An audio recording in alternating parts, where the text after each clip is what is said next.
Bom dia a todos. Graça e paz. Tito capítulo 3. A carta de Paulo a Tito. Nós vamos dar continuidade àquilo que vem sendo ensinado sobre as cartas pastorais. E é de grande valia para nós nos dias de hoje. Tito capítulo 3. Eu vou ler do versículo 1 ao 7. Amém? Diz o seguinte a palavra de Deus: lembra-lhes que se sujeitem aos que governam, às autoridades, sejam obedientes, estejam prontos para toda boa obra. Não difamem a ninguém, nem sejam altercadores, mas cordatos, dando prova de toda cortesia para com todos os homens. Pois nós também, outrora, éramos nécios, desobedientes, desgarrados, escravos de toda sorte de paixões e prazeres, vivendo em malícia e inveja, odiosos e odiando-nos uns aos outros. Quando, porém, se manifestou a benignidade de Deus, nosso Salvador, e o seu amor para com todos, não por obras de justiça praticada por nós, mas segundo a sua misericórdia, ele nos salvou mediante o lavar regenerador e renovador do Espírito Santo, que ele derramou sobre nós ricamente por meio de Jesus Cristo, nosso Salvador, a fim de que, justificados por graça, nos tornemos seus herdeiros, segundo a esperança da vida eterna. Amém? Pode se assentar, fique à vontade.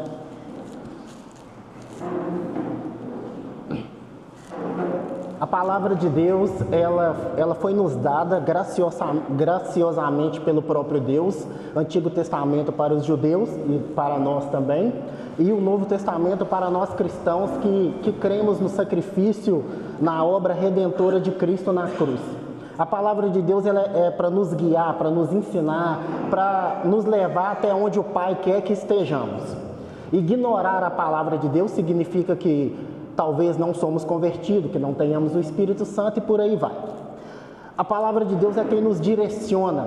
E Deus usou homens falhos, mas através do Espírito eles nos deixaram a palavra que ela é perfeita, para nos conduzir onde Deus quer nos levar.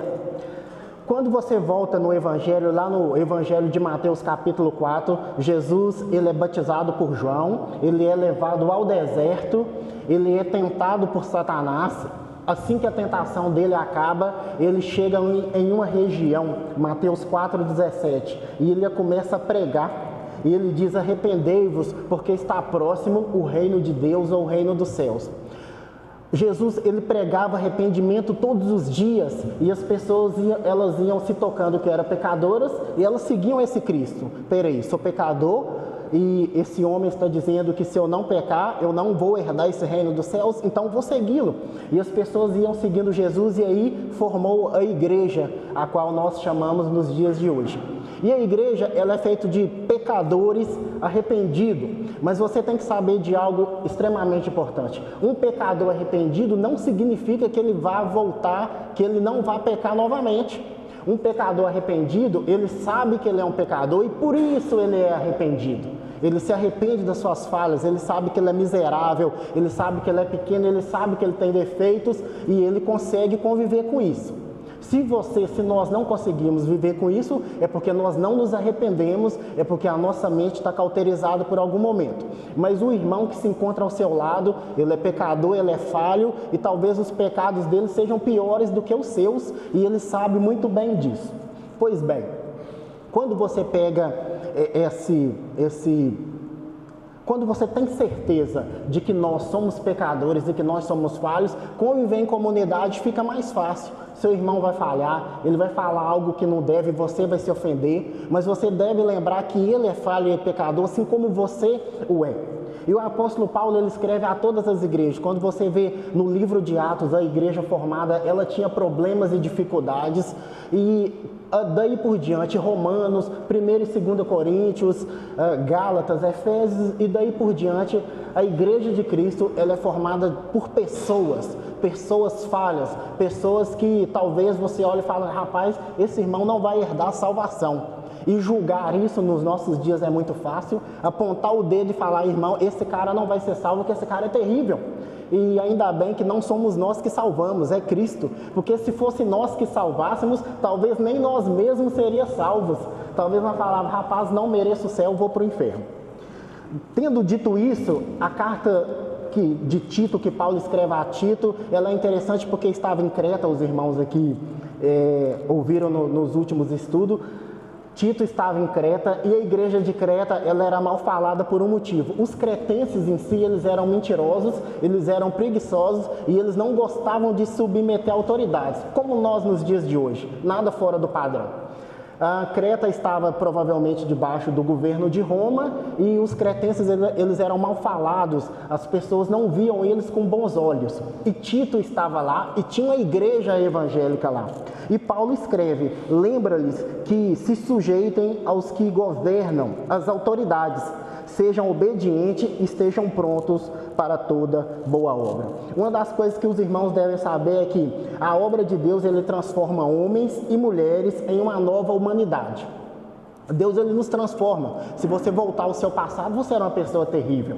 Hoje em dia você tem pecado, mas talvez nem tão terríveis quanto aqueles que você praticava, porque Deus, a obra de Deus, ela é para nos transformar em uma nova humanidade, uma nova criatura, e é assim que está escrito. Só que Paulo fala assim, lembra-lhes, significa continuar lembrando. Tito devia constantemente lembrar aos cristãos para mostrar respeito e humildade para com as autoridades. Nós cristãos, nós temos deveres aqui na terra. Você é um cidadão do céu? Sim, ok, mas você mora aqui nessa terra. Então, cuidar dela é uma responsabilidade que você tem. E nós devemos ser lembrados disso. Nós devemos lembrar que existem leis, existem regras e nós devemos nos sujeitar a elas. E quando o homem cai em pecado, o homem ele não quer sujeitar nenhum tipo de autoridade. Não quer sujeitar a Deus e nem a autoridades terrenas, autoridades carnais. O nosso coração, ele anseia, mas ele anseia por guerra, por violência e por desrespeito, infelizmente. O nosso coração é assim. Quando você está no trânsito, todo homem de noite, quando o sinal ele está no vermelho, nós gostamos de furar o sinal, aquilo é prazeroso. Andar em alta velocidade em uma rodovia onde é permitido 100, sem andar de 180 é maravilhoso. Para nós homens é a melhor coisa que existe. Quebrar regras está em nós. E isso é prazeroso, isso é muito bom, porém é pecado. E Paulo aqui ele vem exortar a igreja acerca dessas coisas. Mas vamos voltar lá em Mateus 17, 24. Eu não vou perder muito tempo, porque o horário hoje passou um pouco. Mateus 17 ao 24 diz o seguinte. Eu vou ler do 24 em diante, do 24 ao 27. Tendo eles chegado a Cafarnaum, Mateus 17, 24 em diante. Tendo eles chegado a Cafarnaum, dirigiram-se a Pedro, os que cobravam o imposto das suas dracmas, e perguntaram, não paga o vosso mestre as 2 dracmas? Sim, respondeu ele. Ao entrar Pedro em casa, Jesus lhe antecipou, dizendo, Simão, que te parece? De quem cobram os reis da terra imposto ou tributo? Dos seus filhos ou dos estranhos? Respondeu Pedro, dos estranhos. Jesus lhe disse, logo estão isentos os filhos, mas para que não os escandalizemos, vai ao mar, lança um anzol, e o primeiro peixe que fisgar, tira-o, e abrindo-lhe a boca, acharás um estáter, toma e entrega-lhe por mim. 22, Mateus 22. Mateus 22, do versículo 15 em diante. Então, retirando-se os fariseus, consultaram entre si como surpreenderiam em alguma palavra. Enviaram-lhe discípulos juntamente com os herodianos para dizer-lhes, Mestre, sabemos que és verdadeiro e que ensinas o caminho de Deus de acordo com a verdade, sem se importares com quem quer que seja, porque não olhas a aparência dos homens. Dize-nos, pois, que te parece? É lícito pagar tributo a César ou não? Jesus, porém, conhecendo-lhes a malícia, respondeu: por que me experimentais, hipócritas? Mostrai-me a moeda do tributo. Trouxeram-lhe um denário e lhes perguntou: de quem é esta efígie e inscrição? Responderam: de César. Então lhes disse: dai, pois, a César o que é de César e a Deus o que é de Deus. Ouvindo isto, se admiraram, deixando, foram-se. Eles se admiraram de Jesus porque Jesus estava cumprindo o que era obrigação de uma pessoa comum cumprir.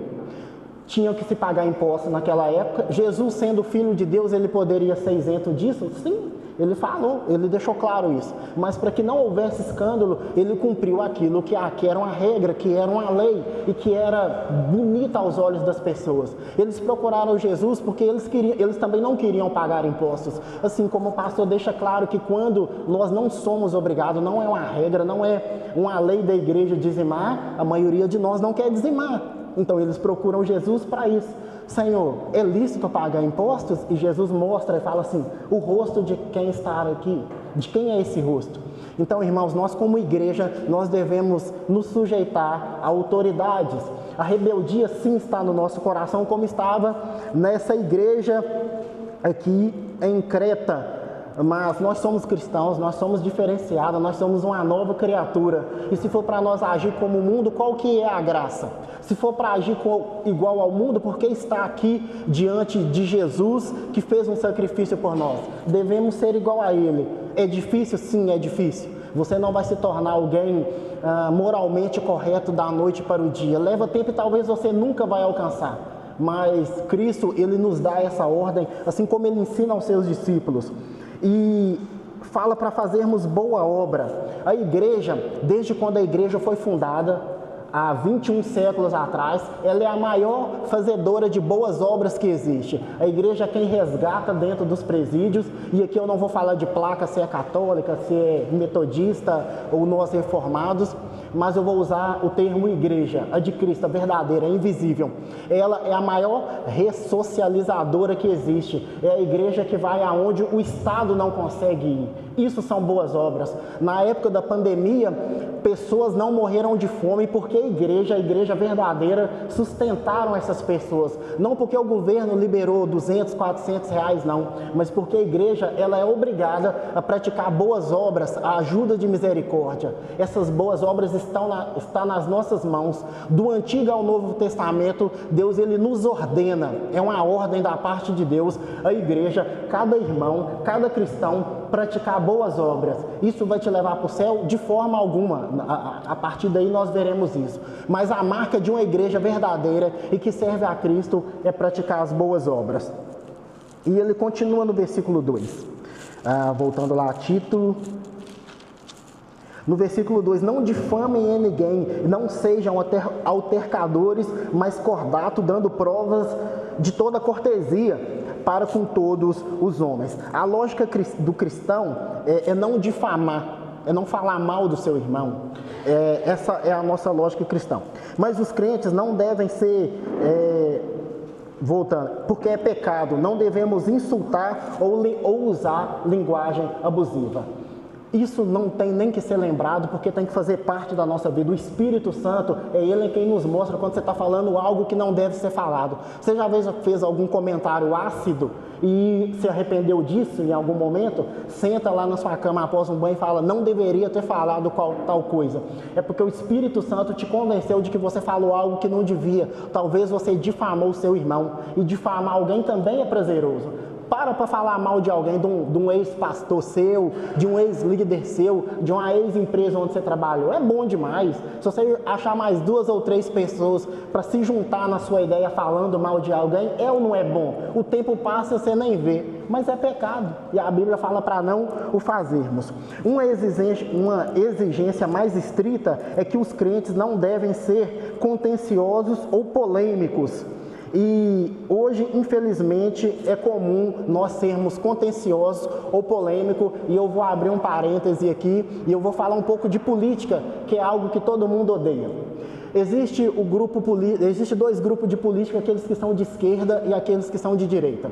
Nós nunca vamos conseguir chegar em um acordo entre esquerda ou direita. Se você colocar um cristão político, um cristão de direita junto com um cristão de esquerda, vai dar briga. Isso cria facções e a Bíblia fala que facção é pecado no livro de Gálatas, se eu não me engano. O que acontece? Você deve sim cumprir com seu dever, escolher um político e segue a sua vida. Mas o fato de um irmão ser de esquerda não significa que ele é seu inimigo. Eu não sou de esquerda, mas eu tenho amigos piedosos que são de esquerda, que me ensinaram o Evangelho, que me ensinaram a orar, que me ensinaram a buscar a Cristo. Nós temos ideias diferentes, mas eles são irmãos em Cristo. Eles oram 1, 2, 3 horas direto, eles leem a palavra de Deus todos os dias, eles têm muito mais conhecimento que a maioria de nós, mas eles são de esquerda. Assim como tem irmãos que são de direita e que são verdadeiros que são homens de Deus, mas talvez politicamente ele está errado e criam facções. Nós criamos facções dentro de igreja por ser contenciosos e por não fazer aquilo que a Bíblia nos manda fazer. Então, se você colocar um bolsonarista junto com o eleitor do Lula, vai dar briga. Infelizmente, a igreja hoje, ela ganhou poder político. A bancada evangélica, ela é gigantesca e a igreja ganhou um poder político muito grande hoje e ela quer exercer isso. Poder político da bancada evangélica não é o evangelho. Não é o evangelho. O poder político da bancada evangélica, ela não é o evangelho. O seu candidato à presidência da república, deputado ou a prefeito da cidade, ele pode ser cristão, ele pode andar com a Bíblia debaixo do braço. Isso não é o evangelho. Não é o evangelho. O nosso evangelho, ele foi dado por Deus. O evangelho, Jesus Cristo, ele é Deus. Ele é um rei, mas ele é Deus. Ele não é o nosso político de estimação.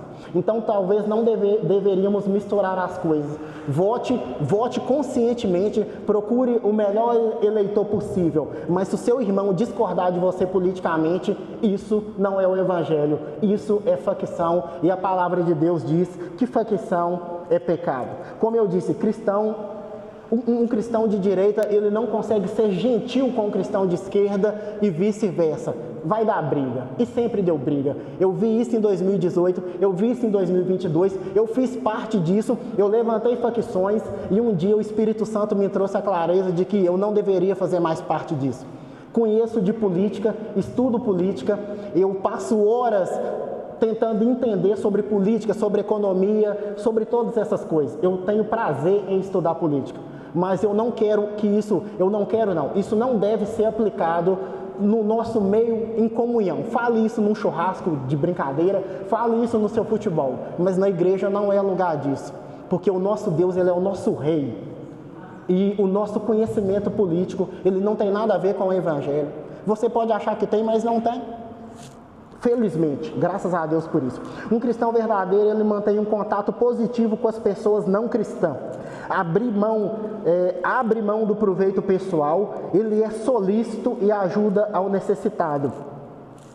O versículo 2 diz isso, para nós sermos cordatos e tratar com cortesia. O que tem de crente ignorante por aí, e eu tenho certeza que você conhece um crente que você fala, rapaz, esse fulano não nasceu de novo, esse fulano não é convertido, não é possível. Crente ignorante, crente bagunceiro, crente que gosta de caçar intriga, que gosta de caçar briga com seu vizinho, talvez porque tem um conhecimentozinho a mais de teologia, quer sair brigando com todo mundo. Isso também não é o evangelho. Isso significa que não nascemos de novo. E o motivo de Paulo escrever isso, não difame a ninguém, nem sejam altercadores, mas cordatos, dando prova de toda cortesia para com todos os homens. Ter cortesia com todos os homens é difícil. É fácil ter cortesia com as pessoas que amamos, que pensamos igual a nós, mas e ter cortesia com aquele cara que carrega... Existe um senhor que ele anda pela cidade de bicicleta com a bandeira do PT. Vocês já viram ele? E todas as vezes que ele está em uma via pública, alguém passa e xinga ele. Lula ladrão, aí ele devolve com palavrão. Vocês já devem que viram ele. Isso não é cortesia. Isso não é cortesia da nossa parte. Da mesma forma que as pessoas colocavam foto do Bolsonaro no carro ou da bandeira do Brasil e as pessoas passam xingando, seu mito é ladrão, e aí arrumam uma briga. Existem cristãos ignorantes que se dizem ter nascido de novo, que se dizem cristãos, mas eles não são, porque eles não conseguem praticar a cortesia com todos os homens, que é difícil, não é fácil, mas é um mandamento bíblico, não sou eu que estou dizendo. Romanos 12:18 diz o seguinte: se possível, quanto a depender de vós, não da terceira pessoa, mas se depender de vós, tende paz com todos os homens. Se possível, e se depender de vós, tende paz com todos os homens. É um mandamento bíblico, é um mandamento para nós cristãos nos dias atuais. Seguindo, pois nós, versículo 3, pois nós também outrora éramos nécios, desobedientes, desgarrados, escravos de toda sorte de paixões e prazeres, vivendo em malícia, em inveja, odiosos e odiando a muito. A reflexão sobre a condição anterior torna mais fácil o cultivo da mansidão e de bondade em relação aos outros, porque um dia estivemos lá. Sabe aquela pessoa insuportável que você fala, essa pessoa é insuportável, eu não consigo conviver com ela. Algum dia você já foi insuportável, algum dia eu já fui, eu ainda sou, mas algum dia você já foi insuportável. Algum dia alguém fala, é impossível conviver com essa pessoa reclama o tempo todo, essa pessoa tem atitudes que eu não consigo conviver com ela. Algum dia você já foi assim, e Paulo fala para Tito, lembra, pois que outrora éramos nécios. Algum dia você já foi assim? Todos os crentes algum dia já foram escravos do pecado. Todos os cristãos algum dia já teve em alguma situação odiosa e de repúdio. Faz parte da nossa vida cristã, faz parte da nossa vida como homem. Ele diz, éramos nécios, sem entendimento. Alguém sem entendimento, ele é insensato. Não simplesmente ignorante, mas ele é indiferente, ele é incapaz de discernir as coisas do Espírito.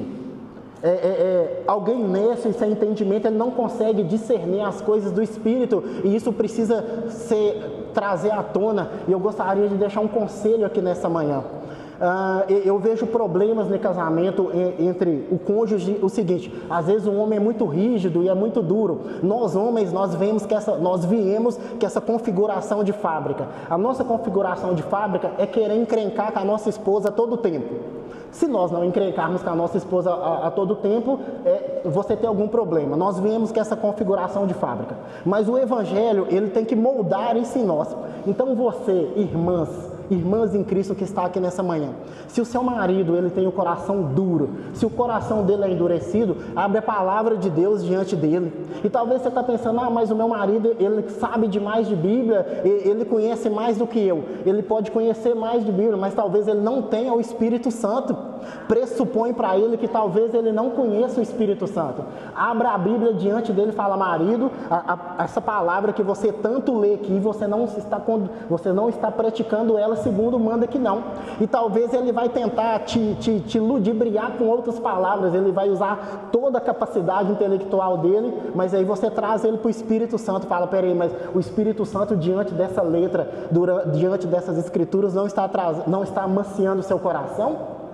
Porque um homem diante das escrituras sagradas que continua ignorante, talvez ele não tenha o Espírito Santo. E se ele não tem o Espírito Santo, aí sim ele é um grande problema. Então as irmãs que sofrem com homens assim, a minha esposa ela já sofreu comigo assim, eu sempre tinha razão e eu sempre usava a Bíblia para tentar enrolar ela. Algum dia eu cheguei à conclusão que eu não tinha o Espírito Santo na minha vida. E eu precisei nascer de novo, de verdade. Eu precisei nascer novamente para que o meu casamento viesse dar certo. Talvez o seu casamento está no fim, porque você tem muito conhecimento, mas você não tem o Espírito Santo. A sua esposa, ela também tem o dever de tentar mostrar para você que está errado. Você provavelmente não vai aceitar, mas se você for um homem de Deus, chamado por Deus, com o Espírito Santo na sua vida, você vai identificar os seus erros e o seu casamento vai ser melhor. Continuando, desobediente à autoridade divina e à autoridade humana. Em Romanos, se eu não me engano, do capítulo 1, do 21 a 30, deixa claro isso, eu não vou ler, que deixa clara essa desobediência. Homens que não dão atenção à voz da consciência, pessoas em si, cristãos que não dão atenção à voz da consciência, nem a admoestações dos pais, nem aos profetas que a Bíblia nos deu, e nem aos magistrados civis, homens que não respeitam ninguém, porque são desobedientes. Já fomos assim algum dia. Tem alguns assim dentro da igreja? Lógico que tem, a igreja é feita de todo tipo de gente, mas nós, como os cristãos, devemos chamar essas pessoas a ter uma consciência limpa diante de Deus mesmo. Paulo fala isso a Tito: extraviados, desgarrados, induzidos a vaguear longe da verdade, vivendo longe da realidade, imaginando que são licencialistas e que são livres, mas porém são escravos do pecado. Todo mundo conhece alguém que fala: eu faço o que eu quero, na hora que eu quero, do jeito que eu quero, eu tenho liberdade, eu posso escolher, eu posso fazer. Esses homens, essas pessoas, elas são escravas do pecado, e nós às vezes dentro da igreja nós fazemos isso. Nós achamos que a Bíblia fala que nós somos uma nova criatura e que Cristo nos deu a liberdade. Mas o mesmo Cristo que nos deu a liberdade, o apóstolo Paulo, ele fala assim que ele era um escravo de Cristo. Olha só que paradoxo, como que alguém te dá a liberdade e você se torna escravo dele? Olha só que paradoxo interessante. No Antigo Testamento, quando um escravo era liberto, ele poderia escolher continuar sendo escravo do patrão. Ele poderia escolher continuar sendo escravo, porque talvez o patrão era alguém tão bom para ele que a escravidão valia a pena. E Paulo, ele diz isso, ele sempre prega e ensina a liberdade, mas ele fala: não, mas eu sou escravo de Cristo. Existe um paradoxo assim, aqui: como assim nós cristãos cumprir aquilo que Jesus nos ensina é prazeroso, irmão? Quando você chegar a uma certa idade, você vai ver que fazer tudo aquilo que Cristo nos ensinou, que a palavra de Deus nos ordenou, isso traz prazer a nós. Isso nos ensina, isso nos capacita a ser pessoas melhores, filhos melhores, maridos melhores, esposa melhor, pais melhores. E eu estou experimentando algo extraordinário na minha vida, que eu estou amadurecendo com o tempo, depois de sofrer demais, e tudo vai melhorando. Eu tenho paz no emprego. Eu estava morrendo de sede, obrigado. E fiquei com vergonha de pedir água. Deus abençoa, viu? Nós nos tornamos melhores. Você vai se tornar um funcionário melhor quando você reconhecer que é Cristo quem governa a sua vida. Mas é muita lei, mas é muita regra. Não é. O Espírito Santo tem que só o Espírito Santo te direcionar naquilo que você precisa. Você vai deixar de ser um marido insuportável. A sua esposa, sabe aquela esposa que se você entregar ela uma vassoura, ela sai voando? Quando ela amadurecer biblicamente, espiritualmente, ela vai se tornar uma esposa muito melhor. Você vai ter prazer na sua esposa, de sentar, de conversar, de dialogar. O seu filho, adolescentes rebeldes, que misericórdia. Quando ele começar a entender para aquilo que ele foi chamado, e nós como homens, você como esposa, ensinar isso aos seus filhos, a convivência dentro de casa vai ser muito melhor. E engraçado que a Bíblia nos ensina todas essas coisas, mas nós rejeitamos. Nós só queremos o que nós achamos que é bom para nós, e talvez o que é bom para você não é bom para sua casa, não é bom para sua família, e não é bom para a igreja. E Paulo, ele sempre ele relembra essas coisas a Timóteo, a Tito, e ele relembra isso à igreja. Ele sempre deixa bem claro o que Cristo deixa de nós. A Bíblia não nos escondeu nada que deveríamos fazer. O Espírito Santo, ele vai te revelar todas as coisas que devem ser feitas, mas o coração nosso, ele é tão endurecido, mas tão endurecido, que nós atropelamos tudo aquilo que Deus deixou para nós, para viver o que nós achamos que é certo. Escravizado de várias paixões e prazeres, permitindo que esses maus desejos assumam o controle da nossa vida e conduta. Quando olhamos o mundo sem Cristo, nós só vemos tristeza, engano, maldade. Nós éramos glutões, beberrões, avarentos, impulsivos e cruéis, escravos da paixão. O mundo lá fora é assim. Nós não, mas nós já fomos assim algum dia. Então, sabe aquela pessoa que passa o final de semana na farra e na segunda-feira ela chega no seu serviço te contando como foi e você despreza isso? Algum dia você já foi assim. A pessoa passou o final de semana em orgias e bebedeiras e ela te conta e você julga, você fala: nossa, você está endemoniado, você está com a pomba gira, vamos dizer assim. Algum dia nós já fomos assim. Algum dia nós já perdemos noite e na devassidão, no pecado, e Cristo nos encontrou, e hoje estamos bem, glória a Deus por isso. Glória a Deus por isso, mas talvez na sua casa tenha um parente seu que não, e você despreza ele por isso, você não tem coragem de falar do amor de Deus por isso. Talvez você detesta tanto o seu marido que você acha que ele não merece o seu tempo de oração e de palavra. Talvez você ache isso. Talvez você já despreza tanto os seus filhos ou esposa que você acha que eles não merecem você parar e ter um culto familiar com eles.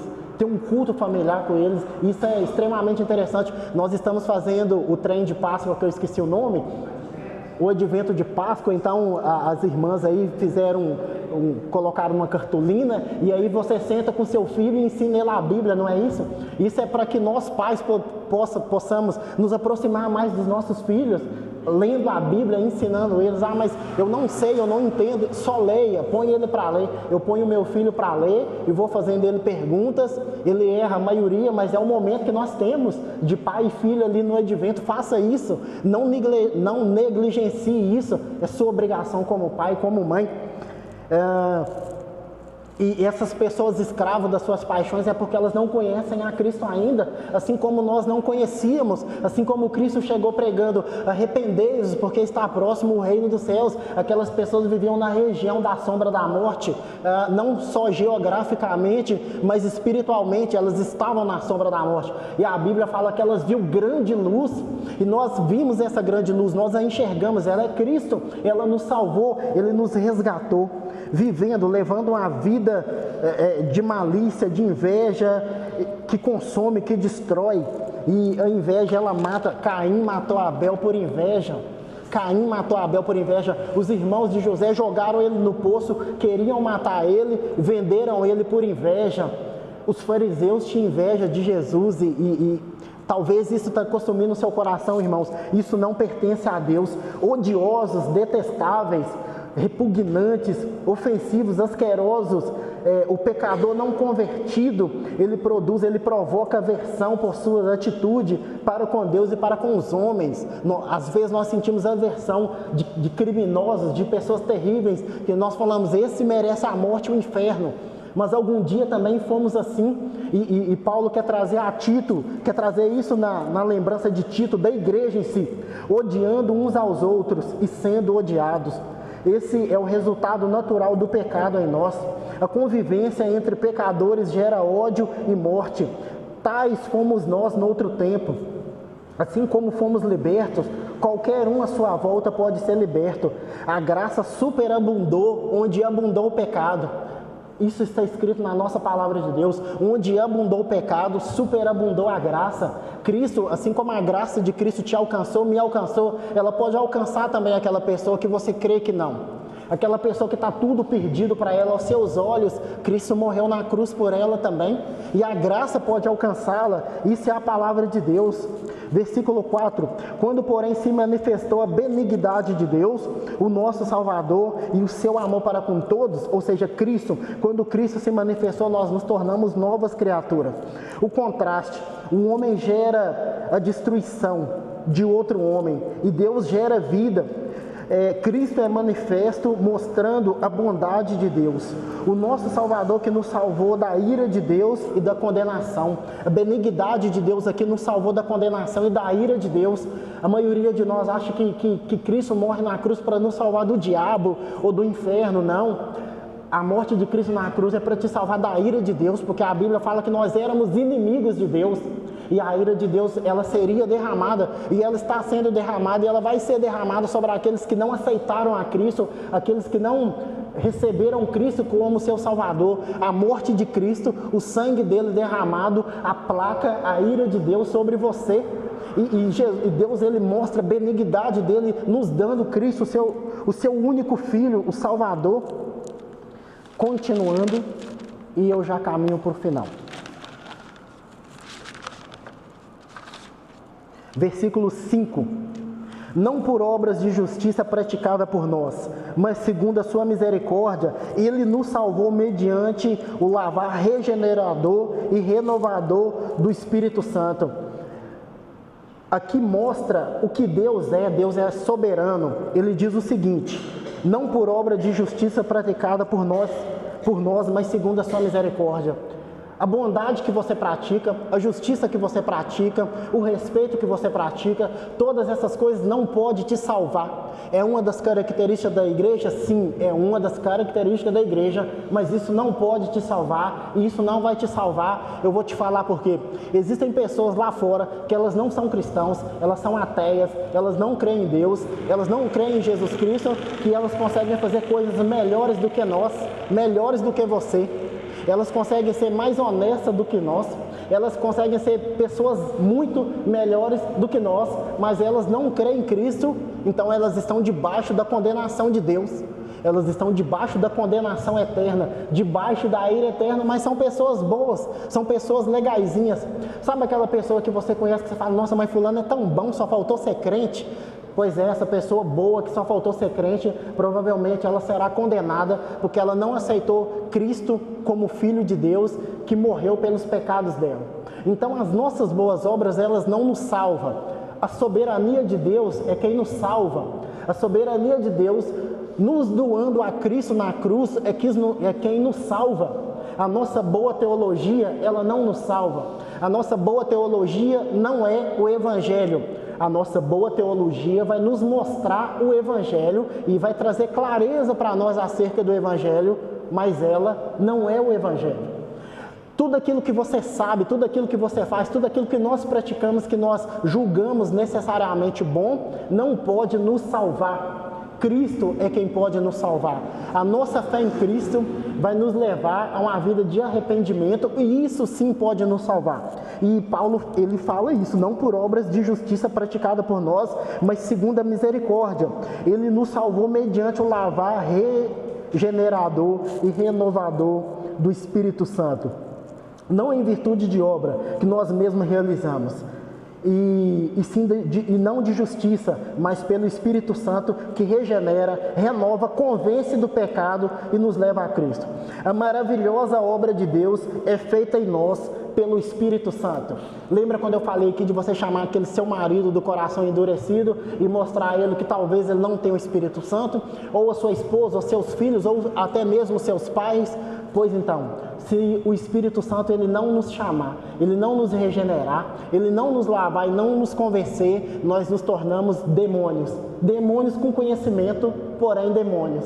É o Espírito é quem nos quebranta, é quem mostra que nós somos falhos, que nós somos pecadores e que nós estamos errados. E Paulo fala isso a Tito, mediante ao lavar regenerador do Espírito Santo. Eu caminho para o final, 6 e 7. Que Ele derramou sobre nós ricamente por meio de Jesus Cristo, nosso Salvador, a fim de que, justificados por graça, nos tornemos seus herdeiros, segundo a esperança da vida eterna. Deus Pai não só dá o seu Filho, mas também derrama o seu Espírito. A obra de Deus ela é completa. Deus ele nos deu Cristo, Ele nos deu o seu Filho, o seu único Filho. E Ele também nos deu o Espírito Santo. Se eu não me engano, no capítulo 1 de Romanos, fala assim que nós somos indesculpáveis diante de Deus. Você sabe o que é alguém indesculpável diante de Deus? Imagina que você está diante de Deus e fala, Deus, eu não me converti, eu não me arrependi porque o meu filho era crente e ele era pior do que o não cristão. Eu não me converti porque o meu marido era crente, ele era pastor, mas ele era pior do que o não cristão. Sabe aquelas desculpas que nós usamos no dia a dia? A Bíblia fala que diante de Deus elas não valem. Nós somos indesculpáveis diante de Deus. Ele nos deu os profetas, Ele nos deu a palavra de Deus, Ele nos deu o seu único Filho, Ele nos deu o Espírito Santo, Ele nos deu a palavra escrita que está aí na sua mão, Ele te deu entendimento, intelecto, sabedoria, Ele te deu anos para você se arrepender. Então diante dele nós somos indesculpáveis, porque a obra de Deus ela é completa, ela é perfeita, ela não tem falhas. O pregador que vem aqui à frente e prega para você, ele tem falhas. Quem ensina aqui no culto de quarta-feira tem falhas. O pessoal do louvor que tem falhas. O melhor professor de teologia do mundo tem falhas. O Augusto Nicodemos tem falhas. Mas a palavra de Deus não. Deus ele não tem falhas. Ele fez tudo por nós. A palavra diz aqui, a fim de que justificados por graça, nos tornemos seus herdeiros. Ou seja, Deus ele já nos deu todas as coisas, segundo a esperança da vida eterna. A perfeição está aqui, não precisamos de mais nada. Paulo está falando isso para Tito, para a igreja. Diz isso à igreja, Tito, não precisam de mais nada. Tudo aquilo que precisava ser feito, Cristo fez. Deus, Ele fez. Ele derramou do Espírito. Ele nos deu Cristo para que nos arrependêssemos. E nós já temos tudo. Nós não precisamos confiar em governo. Nós não precisamos confiar em magistrados, em autoridades. Não, nós não precisamos confiar neles. Nós devemos seguir aquilo que eles colocam diante de nós. Mas nós não precisamos nos inclinar diante deles, porque eles não nos salvaram de nada. Mesmo nós estando em uma região ruim, onde nós somos desvalorizados e desmerecidos, nós temos Deus conosco. Amém? Deus está conosco, Jesus está conosco, nós temos o Espírito Santo, não precisamos de mais nada, somente seguir aquilo que Cristo nos orientou como igreja. Amém? Amém. Se coloque de pé.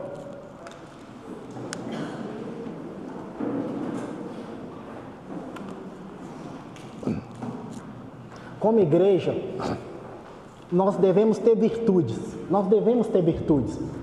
Como um corpo, devemos trabalhar como corpo, mas individualmente no seu dia a dia, nós, como igreja, individualmente no nosso dia a dia, nós devemos ter virtudes. Nós devemos ter paciência. Nós devemos ser cordatos com a pessoa, nós devemos ajudar aqueles que necessitam, nós devemos nos doar no nosso dia a dia. Isso não é palavra vazia de um pregador de domingo de manhã, não. Isso é a palavra de Deus. Seremos perfeitos o tempo todo? Não seremos perfeitos o tempo todo. Mas Cristo nos chama a fazer, não só a tentar, a fazer, a exercer esse tipo de coisa. Seja melhor no seu serviço, isso é para a glória de Deus. Seja uma esposa melhor, isso é para a glória de Deus. Seja um marido melhor, seja um pai melhor, uma mãe melhor, um filho melhor, um vizinho.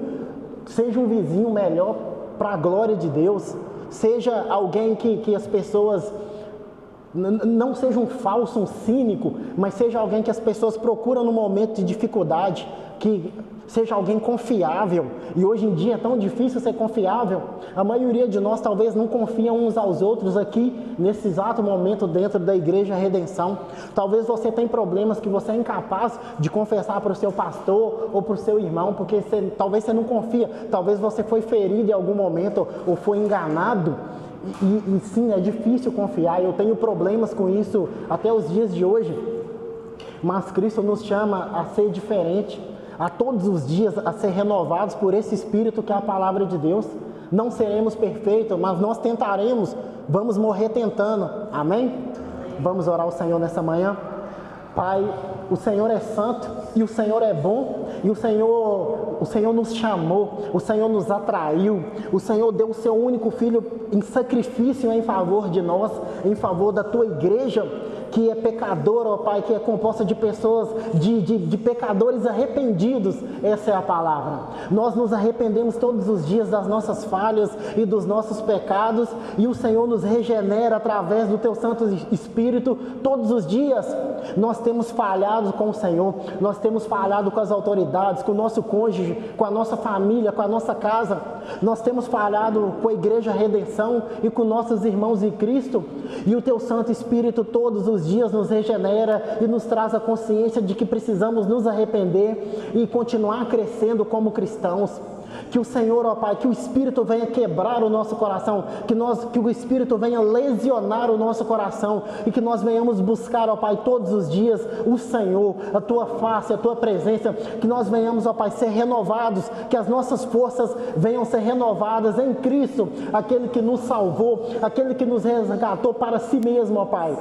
O Senhor nos livrou da ira de Deus. O Senhor nos resgatou do pecado, ó Pai. Não para que pudéssemos ser pessoas boazinhas, não. Mas que pudéssemos carregar o Teu nome, para que nós pudéssemos ser chamados de igreja, a igreja de Cristo, ó Pai.